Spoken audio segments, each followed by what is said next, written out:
Welcome to the Nightly Rant with your hosts, Mike. and Torya. This is the show where we examine society from a sarcastic point of view. If you like insane conversations, this is definitely the show for you. Let's get into today's topic. YPN people, I don't know about you, but I love helping out a friend. That's why I want to shout out my friend Brian Little and his podcast, Your Favorite Blockhead. This is the only show that manages to weave together peanuts and MMA into one heck of an amazing podcast. You can find Your Favorite Blockhead wherever your favorite podcasts reside and at yourfavoriteblockhead.com. Do me a huge favor and listen to Brian's show. You'll be entertained and you'll help out a friend. Now, as I said, let's get into today's topic.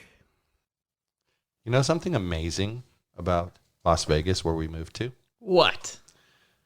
Did you know that there are more potential police officers, detectives, dispatchers, etc., that apply for Las Vegas Metropolitan PD than anywhere else in the country? I wonder why. I'll tell you why. They have a 95% solve rate for murder. But why does that make more people apply to be police officers? Because it means their methods that they use work and make for effective policing. So if you wanted to be a police officer, wouldn't you want to go to the place that has the best record as a police department? You know what? My initial reaction to that is no. I would probably go to a place where the police department is least abused by the citizens and maybe pays better. That would be my initial reaction, but I've also never actually considered becoming a police officer, so I don't really know. See, for me, I don't look at it as whether you're a police officer or not a police officer. I look at it as what I would do in any industry. And so if I was going to become the world's best software engineer in today's world, I would want to work at Apple, Google, and Facebook. All right. Those would be the three places I would want to work. You know why? They have methodologies that are in place that just work. They're effective and they create... Think about something. How often when you've used one of those softwares has it been like dirt slow, like percentage-wise? Facebook, regularly. Apple and Google, pretty much never. Yeah, it's like less than 1%. I think Facebook should be farther down your list. But I think it's less than 1%. I would almost pick Samsung over Facebook. You're creating an environment that is effectively working 99.9% of the time. Okay. And that means that that's whether there's 100 users, 100 million users, or 100 billion users. It scales. I swear, if the population of this planet ever gets to 100 billion, I'm out. And that is how, believe it or not, that is how you make more money as a software developer. You put out a product that grows with the customer. And people go, well, that's stupid. No, it's not stupid. Because then once you've done this a couple of times, the next time you sell some of your software, you'll sell it for 10 times the normal price. Because you can say, look, those people have been using my software for 5 years. Ask them how many times they've needed to change it. Anyway, you mentioned something a few seconds ago that I think is actually the most important thing when it comes to software. Uptime. Yeah. Because, think of the days for our business when Slack has been down because something. AWS, right? Yeah, when it first started, it used to have a lot of problems. But it doesn't anymore. We haven't had a problem with Slack in ages and ages. Now tomorrow there's going to be my new problem with Slack is that they're now limiting your ability to reach messages by number of days now instead of number of messages. So now it's 90 days, and otherwise you got to pay. And they charge you a buttload of money. That's actually better for my other place that I use. But what I was going to say is the whole reason my one client is switching from WhatsApp to Slack is because WhatsApp has major outages monthly. It'll be down for hours monthly. You know what, though? Being someone who uses both regularly, I don't know why anyone would run their business important messaging on WhatsApp. It's garbage. It is implemented like a joke.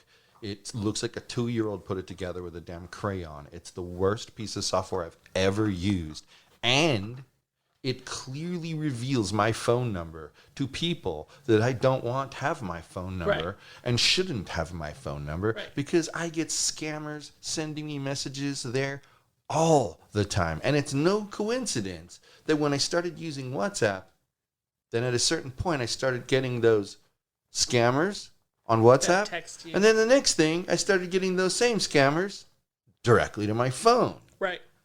So the point being, and it's the same scam every time. That's how you know if it came from there. It's the same one every freaking time. Single time, yep. The person's name is changed, but what they do, who they work for, what their backstory is, it's all and the picture they send. Even the picture, yep. Like they're always, you could put all the pictures in the same category.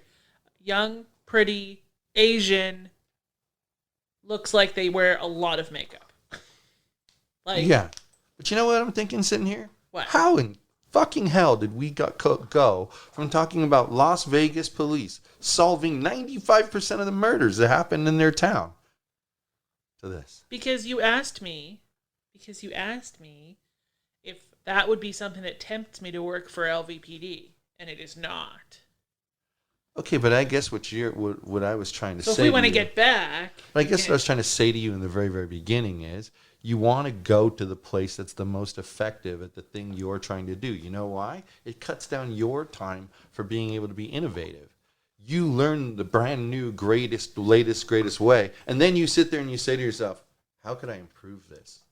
Oh, I have an idea. And you start trying things. If my life goal was to be a detective and solve murders and violent crime, then yes, I'm with you. Well, and that's what we're talking about. But overall, just to be a police officer, but that's whom we're talking about, is people who are excited to do it. But the reason I bring it up is that recently there was a journalist from the Las Vegas Review-Journal by the name of, what was his name? Jeff. So his name was Jeff Gurman, and he was a journalist for the Las Vegas Review-Journal. For a long time. He was there for a long, long time. He was an investigative reporter, and he was apparently very, very effective and hard-hitting. And the thing that's nice, I would think he would love hearing this about himself. People said it wasn't about politics. It was about reporting the truth with him. Well, he didn't care if you were Democrat, Republican, Libertarian, Independent, American Freedom. He didn't care what you were. If you were doing something wrong, he was going to expose you. Well, notably, he was the one doing the main coverage for the Mandalay Bay shooting. Yeah. And then most of his other coverage was about local politics. So he was found dead on the side of his own home. His driveway? Yeah. On the side of his own home, stabbed 7 times. And right away, police released this video, of this person walking in a yellow or orange, can't really tell the color that well, but somewhere in that area. Like a puffy jacket? Like a jumpsuit, like what a worker would wear, like a construction worker would wear. It's like a jumpsuit. Yeah. Weird. Okay, now. And a big straw hat. And a big old straw hat. And then he had black gloves on his hands. So this is really weird, right? This killer's clearly a nutter. So he ends up, there's, I guess, video of the whole thing. Oh. And he goes away, he runs away, and you want to know what he did that was just so stupid? What? And it's probably the dumbest thing he could have possibly done. He must have thought that he forgot something at the scene that would identify him. Oh, no. So instead of walking back because of the risk, he drove his car back to the scene, went, checked around, then got back in the car and left. Well, that's how they got the car in video, bro. Was you came back that way. If all they saw was you in the stupid hat, they probably would have never found you. So although it's Las Vegas, there's a 9.5 out of 10 chance they're gonna find you, bro. So yesterday I'm sitting on the couch and I get this pop-up from Facebook, and it's alive, saying they've served a search warrant at the previous Las Vegas administrator's house. Well, he was still in office. I thought he got voted out in the primary. Oh, but he came in doesn't. third. He doesn't So actually holds leave his- office till January. Right, he holds his term until the end of December, and then he's out in January. So he's the seated county administrator, like a That's seated one. even better. And I'm assuming an administrator is like a supervisor. It's like an Orange County supervisor in California is the same thing as a Clark County administrator here, I would imagine. I'm gonna look it up. Because it certainly sounds, when you hear what he does, it certainly sounds like that's what it is. The elected Clark County Public Administrator's focus is to ensure that the CCPA serves the community as best possible. It sounds like he's the only one. So then he would be like the CEO was in Orange County. So he'd be like the head of the whole operation. It says he secures property of people who pass away in Clark County, and he administers estates in court when family cannot. That's interesting. Well, Interesting. he Now that we know what the hell that is. his home was searched. They towed his car. And he was arrested during the They towed his search. car, which just happened to look like all that. They took him for questioning. This is the weird part. They took him for questioning. Then they brought him back and let him go for 2 hours. And reporters were questioning, like, well, why did you do that? A lot could happen in 2 hours. And they said, there's a reason why we have such a high success rate. And what they're really getting at, most police detectives can solve a murder. Most of them can. If there's clues that you left behind, you're going to get caught, unless you did the virtually perfect crime. If they're given the resources, for sure. I'm with you. But that's the thing. You got to have the resources, and you have to have the ability to spend a little bit of the money to find out, who done it, so to speak. And you'd catch everybody. You would, because of the power that government has behind you to like peek into things that you couldn't normally peek into. So you'd be so powerful in a situation like that. And that's part of the problem with people like this. So now this guy, just so we can say, he's obviously innocent until proven guilty. But I mean, the evidence looks pretty fucking damning towards him. Like they found his DNA at the scene where the murder took place. And something about that big ugly straw hat being and cut the big up. ugly straw hat was all cut up, and there was blood on it. There was blood on some shoes, and then it looked like he tried to destroy the evidence. So that's a bad thing for him. That's another charge that they'll add on top of it, which So is either keep him in jail longer. He done it, or somebody is doing a very good job of framing him. But I just think it's so crazy. The thing is, I've learned, unfortunately, I'm so damn jaded, ever since the O.J. Simpson trial, that, you could think it's a slam frickin' dunk, but until there's the trial and you say guilty, it's not a slam dunk. Well, and we were watching that news clip earlier, and this dude was at his garage door, and reporters were like rushing him to ask him questions. Yeah. Okay. Now, this dude's been arrested for this crime. He's being charged with murdering. And he's being held without bail, by the way. A reporter. Yeah. I would never want to be that reporter who's getting up in his face, or the one whose name is on the article being published about him. What if he doesn't get convicted and decides he wants to punish another reporter? Like, I wouldn't want to be number two. Well, and apparently there was tension at the Las Vegas Review-Journal newsroom because of the murder, because they were worried for their own safety. And apparently there was going to be another huge article come out from him, and I'm sure they'll figure out some way to publish it. I'm sure they can. Revealing some major dirt on some major people in the government. And that could then implicate them also in his murder. Because remember what I told you, that I read in the paper today that they were serving warrants at other addresses. Right. And they wouldn't say why. I think this is going to be very interesting and lead to some very interesting things coming out. It's kind of why I wanted to talk about it tonight, really. Yeah, because you know what, we don't have to beat a dead horse on this, because we've basically given everything we know. And again, I'm going to give you the disclaimer that he's innocent until proven guilty. That is our official stance. So he hasn't been proven guilty yet, so he is just a suspect. Yes, he's been arrested, but he's still just a suspect. Right. That doesn't mean anything. You can't judge people because they've been arrested. I mean, he's in jail being held without bail, so Clark County's without a public administrator right now, effectively. I wonder if there's like a deputy that takes his job while he's... There's probably an assistant. There's probably multiple assistants. Yeah. And that's... Who knows? Maybe he'll start pointing the finger because one of them beat him in the election. They ran against him and beat him. So maybe he'll start pointing the finger and saying, she did it to frame him or something. It's going to get interesting. There's going to be things that come out because of this that some people never wanted to come out, I'm sure.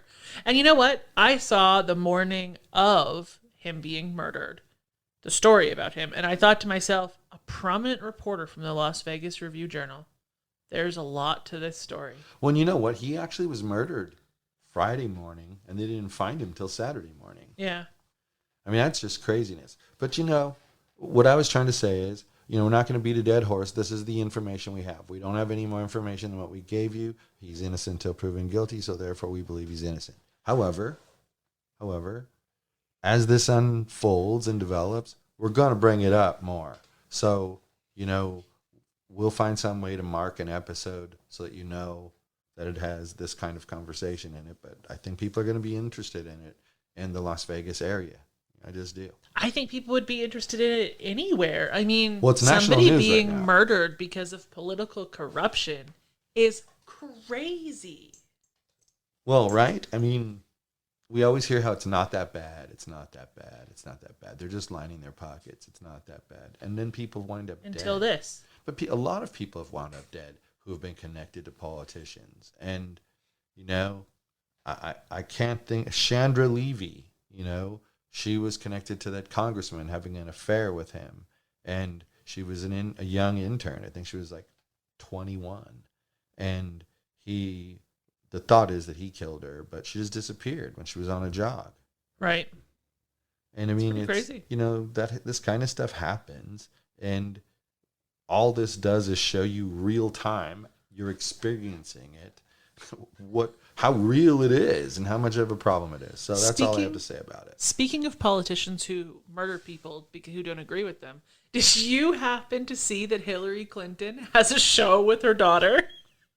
Yeah, that's why she was on I didn't see it, but I heard because that's why she went on The View and made some of those stupid comments that she made. I got an email about it. I don't know what the show is or anything like that, but it just felt like it fit what we were talking about, so I wanted to bring it up. Yeah, because, that's the thing. If you get too close to the Clintons, you wind up committing suicide. It's really strange. Mm-hmm.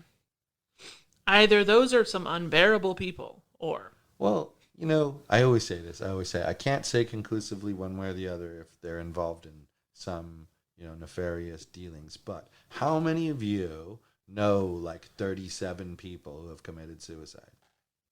Come on, let's be real. How many know? Some might know 5. Some might know 10. I think 10 is a lot. I think 10 is a lot. 37 people. Come on now. And then when you attach consequences to what was going on right before they decided to off themselves, it's always interesting that somehow they were connected to an issue that a Clinton was fighting for. Weird, just really weird. I don't know. Right. So y'all go and figure out what that might mean on your own and come to your own conclusions. Me, I'm not saying anything. I'm staying neutral. All I did was present the facts as they happened. I've not expressed an opinion. Thank you very much. Well, now that Mike doesn't have an opinion for the first time in his life, let's go to bed. Good night, everyone. Hasta la bye-bye. Thank you for listening to the Nightly Rant. If you enjoyed the show, please give us a 5-star rating on Apple Podcasts or Google Play. If you didn't enjoy the show, please just ignore that previous request for a rating. This has been a Yogi's Podcast Network production.